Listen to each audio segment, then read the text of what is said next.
On the cold dawn of May 27th, 1942, the road between Prague's Koblice and Liben glistened after the night rain.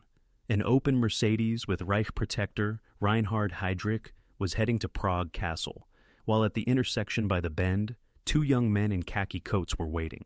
They were named Josef Gabčík and Jan Kubiš, paratroopers sent by the exile government from London as part of Operation Anthropoid.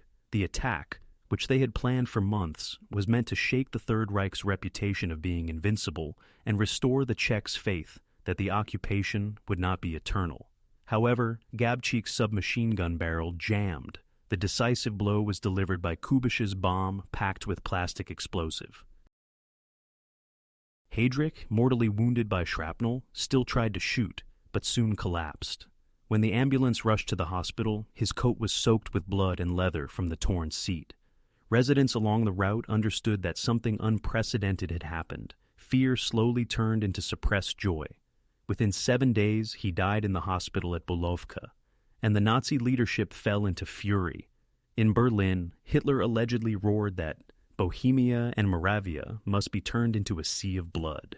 The retaliatory operation began on June 10th with the destruction of Lidice. 173 men were shot, women deported to Ravensbrück, and most children murdered or taken away for Germanization. Ležáky became another symbol. The arrest machinery affected thousands of people, but the real attackers were hiding in the crypt of the Orthodox Church of St. Cyril and Methodius. When the Gestapo discovered them on June 18th, they fought for 6 hours in the darkness of incense arches and then chose their own death so they would not fall alive. Operation Anthropoid changed the Allies' view of Czechoslovak resistance. Both London and Washington granted Beneš's exile government full diplomatic recognition and renounced the Munich Agreement. Although Nazi brutality unleashed fear, news of the successful assassination penetrated by radio even behind the iron fences of camps and became a source of invisible resistance.